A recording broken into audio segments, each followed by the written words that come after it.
Here are 4 stages of romantic relationships, a brutally honest readiness test. So what does it actually mean to be ready for a healthy, committed relationship? Does it mean having a secure attachment style?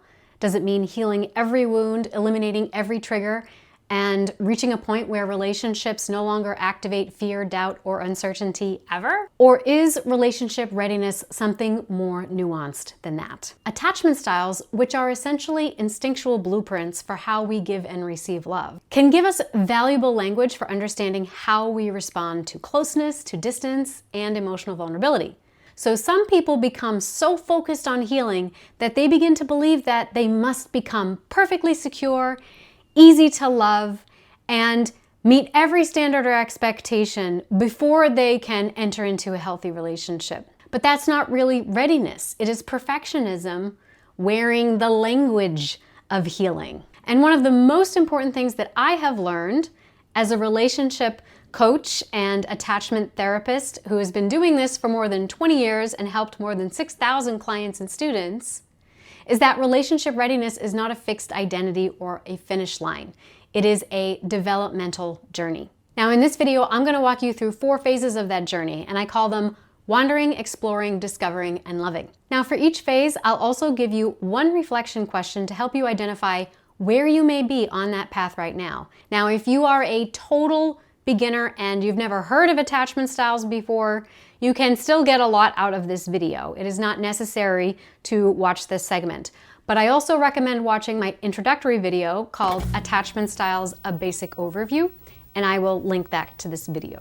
Now, by the end of this segment, you will have a clearer understanding of what relationship readiness actually looks like, how attachment patterns can influence the journey, and what it means to build capacity for secure love without needing or wanting to become perfectly healed first. So be sure to stick with me until the end. Okay, so let's begin with the phase where many relationship patterns first become visible, and that is the wandering phase. Now, the wandering phase is where you might find yourself repeating painful relationship patterns without fully understanding what is driving them. You might chase chemistry over consistency. You might feel uninterested or bored with emotionally available people, but deeply drawn to someone who just keeps you guessing. When this happens, your nervous system may be responding not only to the person in front of you, but to an emotional pattern that you are unconsciously recognizing. So for example, if love felt emotionally hot and cold growing up, then inconsistency might feel compelling now.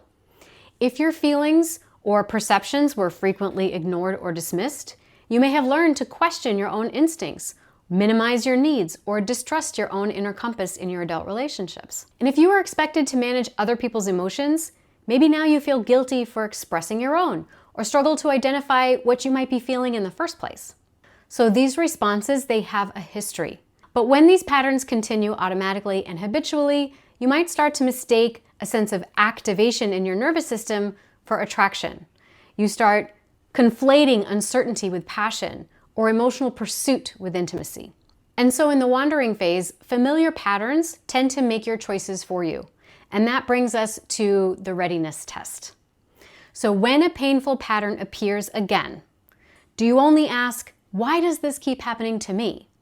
Or can you also ask, what is this pattern helping me to understand? So the first question is understandable, especially if you've been hurt. But the second question begins to return you to your own agency. And this allows you to become curious about the pattern instead of automatically obeying or slipping into it. And you begin to recognize that your patterns are not fixed personality flaws. They are learned relational strategies that can be understood and gradually changed and unlearned. And that curiosity is really what brings us to the next phase, which is the exploring phase. So in the exploring phase, when repeating the same patterns becomes too painful or exhausting, this is when you start searching for answers.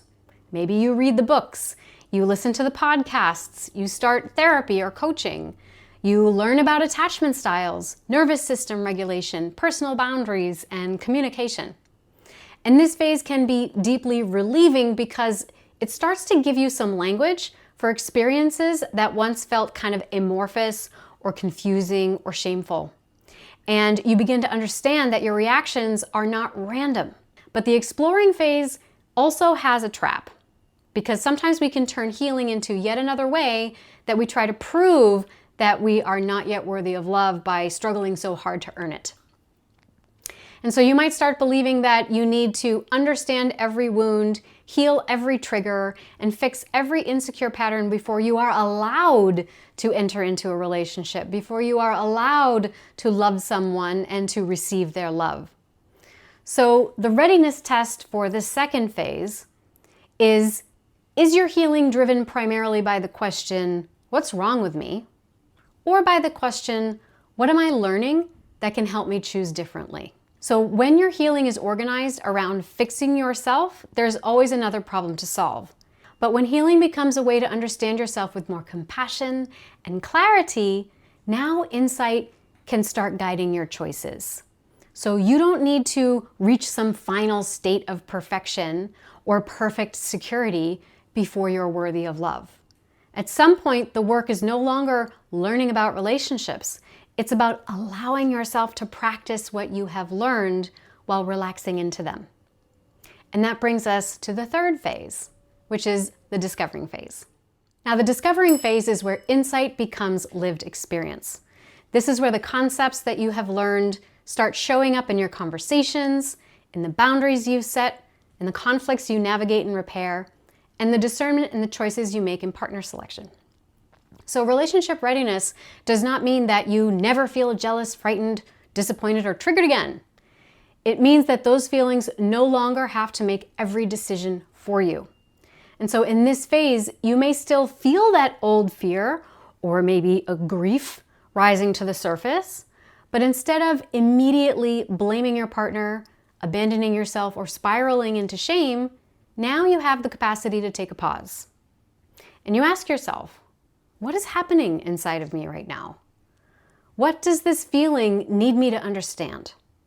What response can I choose that would reflect my values even when I have all this impulsive emotion going on? So this is where you practice setting a boundary while still feeling afraid of disappointing someone. You name a need without apologizing for having it.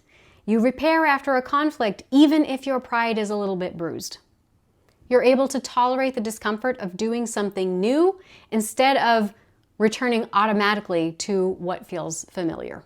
So the readiness test for this third phase is, can you practice a healthier behavior while an old uncomfortable emotion is still present? Can you say no while guilt is moving through your body? Can you ask for clarity without chasing or over-explaining? A more secure response does not require the fear to disappear first. It allows you to say, this feels unfamiliar and uncomfortable, and I can still choose the action that aligns with the person I want to be. And that is where emotional insight becomes relational capacity. Now, if you're beginning to recognize these patterns in your own relationships, your next step is not to pressure yourself into becoming someone who is perfectly secure overnight. Your next step might be simply understanding your attachment style and identifying the patterns that tend to take over when connection feels uncertain. So I have linked my free attachment styles quiz to this video, and it can help you recognize your current attachment patterns and find a next step that fits where you are right now. Okay, so let's dive into the fourth phase, and that is the loving phase. So this is not the phase where fear disappears forever. It is the phase where fear no longer gets to lead in the relationship. So you can open your heart after being hurt because you are no longer asking another person to rescue you from yourself. You can enjoy closeness without gripping it so tightly that you tend to lose your own center. You can receive steady, consistent love without needing chaos to prove that the connection matters. And when fear does arise, you know how to weather it and to return to yourself. You can follow it all the way down to whatever core need it is expressing. And you can let another person see more of who you really are, not only the polished version that you think that they want or will accept. You also understand that love is not something that you find. It is something that you practice. And you practice it through emotional honesty, discernment, boundaries, repair, self-respect, and the willingness to remain present even when intimacy feels exposing or vulnerable. So the readiness test for phase 4. Can you stay connected to yourself while remaining open to another person? Can you love without abandoning your needs? Can you receive another person's love without asking it to determine your worth? Can you stay present with both connection and uncertainty without trying to control the outcome? So secure connection asks you to hold two relationships at once. The relationship you're building with another person and the relationship that you are maintaining with yourself. So the loving phase is not about getting that balance perfect all the time. It's just about learning how to expand and contract and bring yourself back to center when you feel like you've been thrown off it. Now, before we bring all these phases together, I would love to hear from you. So which phase do you recognize in yourself right now? What quandaries are you sitting with? Wandering, exploring, discovering, or loving? There's no wrong answer, and you may even recognize yourself in more than one phase depending on your relationship or your situation. Now, if you do recognize yourself in any of these phases and you want support moving from insight into lived practice, this 4-part journey is really the heart of my new book, Secure in the Spark, A Spiritual Path to Healing Attachment Wounds. So this book is designed to help you move beyond simply identifying your attachment style and begin shifting the deeper patterns that shape how you experience attraction, intimacy, conflict, and ultimately soulful expansion. The book is organized around these 4 progressive phases, and it brings together attachment theory, psychological insight, creative arts therapy practices, guided visualizations, and thoughtfully designed AI prompts for deeper engagement and exploration. So if you're ready to move beyond overthinking, self-doubt and analysis and recurring relationship patterns, and you want to move towards greater emotional clarity, self-trust, and soul-centered connection, my book, Secure in the Spark, offers a compassionate and spiritually grounded roadmap forward. And you will find the link attached to this video where you can learn more about the book and find out any of the current pre-order bonuses that you can have access to. All right, so let's bring this together with some final thoughts. Relationship readiness is the growing capacity to stay connected to yourself while building an honest and secure connection with someone else. Most people assume it means being completely healed, never getting triggered, or always knowing the right thing to do. And when they notice themselves chasing intensity, questioning their instincts, overthinking their healing, or reacting from old fears, maybe they feel ashamed, discouraged, or convinced that they must not be ready for love. But today we learned that readiness is not perfection. It is awareness. It is self-understanding. It's the willingness to practice a new response and be in process with it, even when there is an old emotion that is still present. And that means that you can move forward in a healthy partnership without waiting until every wound has disappeared. And from this new perspective, we can begin to understand and transform the deeper relational patterns that have kept us stuck. And that includes getting rid of old beliefs, such as, I need to fix everything about myself before I can be loved, or I have to abandon all my needs in order to preserve this connection. And it means adopting new, more supportive beliefs, such as, my patterns can be understood and changed. I can experience fear and still choose an action that reflects my values. And secure love allows me to stay connected to myself while building connection with someone else. Now, for help identifying the attachment patterns that may be shaping your relationships, be sure to check out my new book, Secure in the Spark, A Spiritual Path to Heal Attachment Wounds. It can help you better understand how your nervous system responds to closeness, recognize the patterns you may be repeating, and discover a more supportive next step towards secure and soulful love. Thank you for watching. I look forward to seeing you in the next video.